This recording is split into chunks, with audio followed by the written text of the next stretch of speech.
Growing up, I was a massive fan of party games, from Mario Kart to Mario Party and even Ultimate Chicken Horse. And guess what?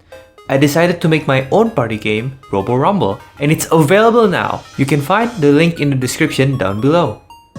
Today, we're diving into Robo Rumble like never before. I'm going to give you the most honest and unbiased analysis of my own game. We'll talk about what I got right and where I completely messed up, and trust me, I won't hold back from critiquing even my own work. But first, let's understand what Robo Rumble is all about. In Robo Rumble, you'll step into the shoes of Proto or Cybo. Due to a budget cut, one of them has to go, and it's up to you to decide their fate. The game unfolds in 3 thrilling phases: the building phase, the trapping phase, and the survival phase.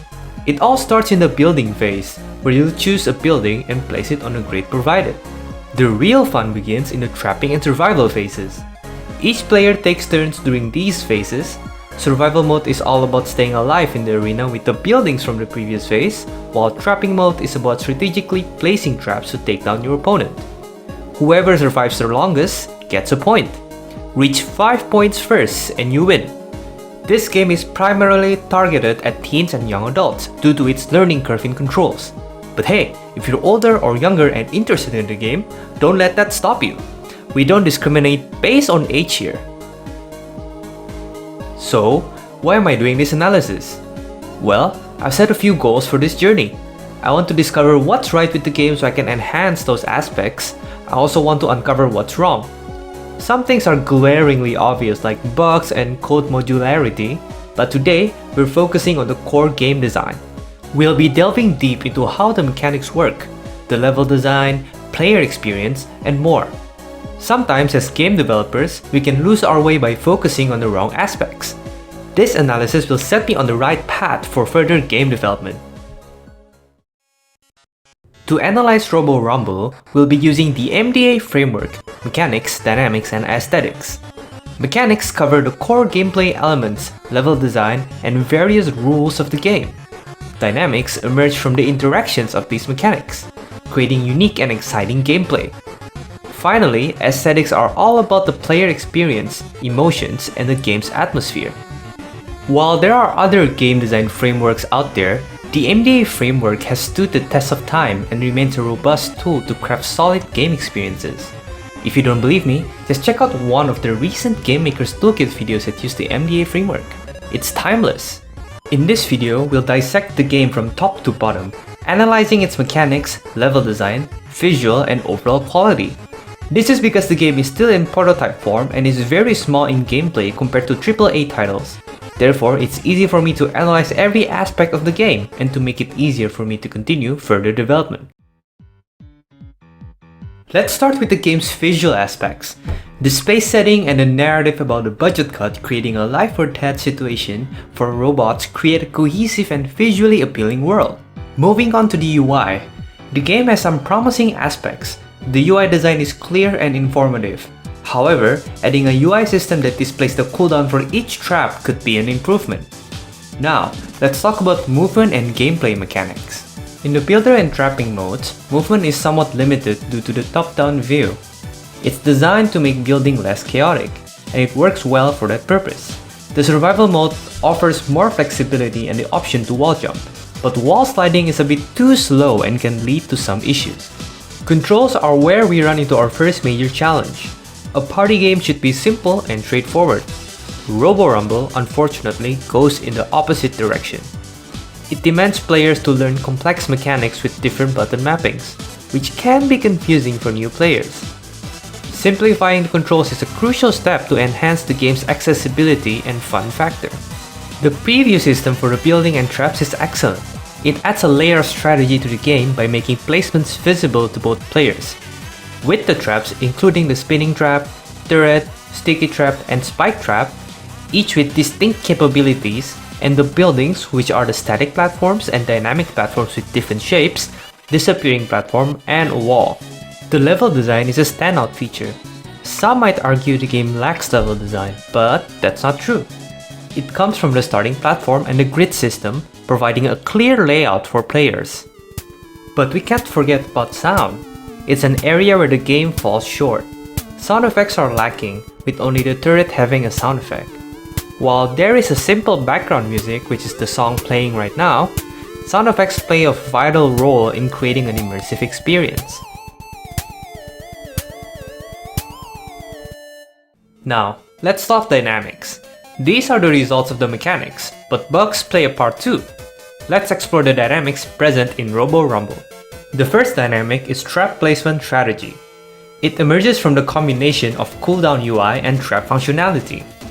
Different cooldowns and trap types create dynamic gameplay as players strategize and adapt quickly. The next one is trap combinations. Trap combinations add an extra layer of depth. Some traps are more potent when combined, encouraging players to experiment with different combinations. For example, the sticky trap only traps the player and does nothing on its own, but combining it with the turret will lead to a more deadly result. The dynamic arena is a particularly exciting aspect.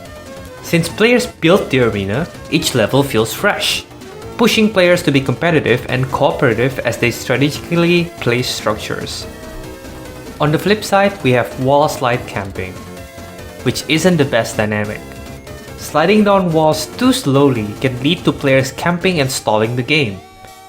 It definitely needs some more tweaking.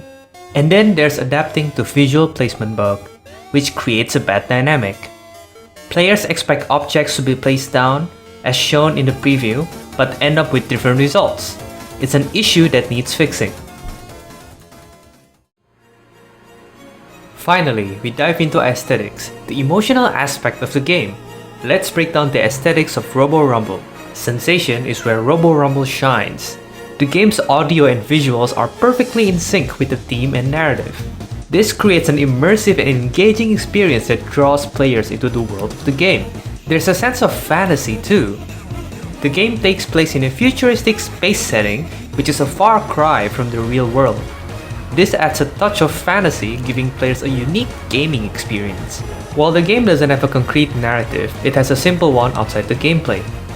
This provides context and connects players with the mechanics, making the game more fun and satisfying. Challenge aesthetics are also present, and it's dynamic. Depending on the player's building and trap placements, this creates an interesting and sometimes unpredictable experience. However, the learning curve could be a bit challenging for some, given it's a party game. The balance between challenging and accessible needs fine-tuning. Fellowship is where the game could use some work. In a party game, it's crucial to provide a level playing field for all players. Robo Rumble's complex controls create an imbalance between experienced and new players, which can dampen the fun for newcomers. So, what's the big takeaway from this analysis? It's time to connect the dots. I've pinpointed 3 significant areas for improvement in Robo Rumble: simplifying controls, addressing bugs, and enhancing the fellowship aspect. Simplifying the controls is a must. I need to make this game more accessible and straightforward, ensuring everyone can pick up and play. Bugs should be exterminated. Nothing kills the enjoyment of a game faster than technical issues, and that's the last thing I want for Robo Rumble. To enhance the fellowship aspect, I need to level the playing field. Party games should bring people together, not create imbalances that ruin the experience for newcomers. In conclusion, Robo Rumble is a promising party game with its fair share of strengths and areas that need improvement. The mechanics are well thought out, but the game's controls can be confusing. The dynamics offer some exciting elements, but they come with their share of problems. The aesthetics create an immersive experience, but there's work to be done on the fellowship aspect. This analysis provides valuable insights into the game's future development. By simplifying controls, addressing bugs, and balancing player skills, I can take Robo Rumble to the next level. My goal is to create an enjoyable and inclusive party game that brings players together for fun and memorable gaming experience. Well, that's it for today's analysis. Thank you so much for watching, and although it is uncertain, the future of Robo Rumble is fairly bright. And if you are interested, why not give Robo Rumble a try? Fair warning that it is still in the form of a prototype and early development. Oh, and also you need 2 controllers plugged into a PC. Thanks for tuning in, and I'll catch you in the next video.